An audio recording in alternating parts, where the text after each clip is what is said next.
Who starts from pole position for the first time in over 3 years. Mandalika 2022 was the last time Quartararo sat on the grid on a Sunday on pole. In 63 Grand Prix for the Frenchman, who's arrowing that bike to the right. Green flag is clear in the back.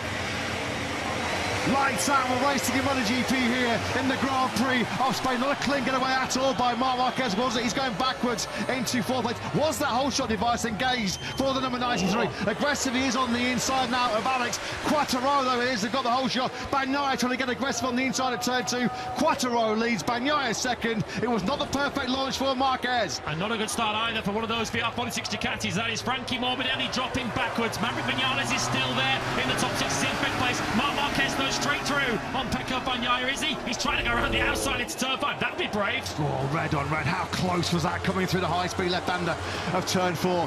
Quartararo then leads the Grand Prix for the first time since the Sachsenring all the way back in 2022. He's at the corner where he crashed out the sprint yesterday. Coming from a long way back is Alex Marquez. Oh, eyed the needle. Alex Marquez will have his heart in his mouth there because he was so close to contact with Marc and also Pecco Bagnaia.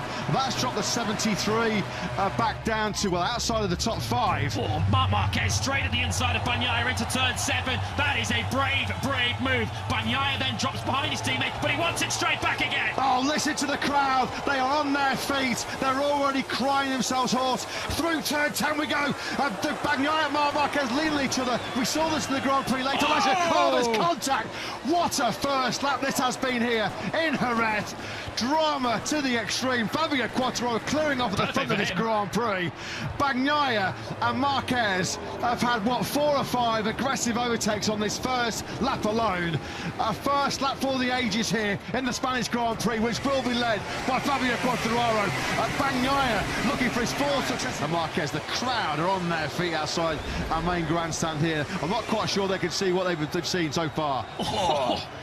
This is MotoGP with a capital M, isn't it? Bagnaia was not going to get that one up with our almighty fight, as there was not a lot of room down the left-hand side, you have to say, but it was on the edge, but it was just about okay. I'm sure if you were in that factory Ducati box, you were watching that with a sort of gap in your fingers and just hoping that the pair of them were going to get through the corner unscathed. They just about managed it. Well, it was pass or be pass, wasn't it, on that opening lap? As Alex Marquez just, well, he said he had to be aggressive. Oh no, Marc Marquez has crashed! Marc Marquez has crashed out of 3rd place here in the Spanish Grand Prix. It is a second big mistake for Marc in 3 Grand Prix. He was 2.5 seconds clear when he crashed out of the lead in Austin about a month ago, and he has dropped the ball big time once again here. You could hear the moans, you could hear the groans from the Spanish fans in Barcelona and in Madrid. They cannot believe what they've just seen.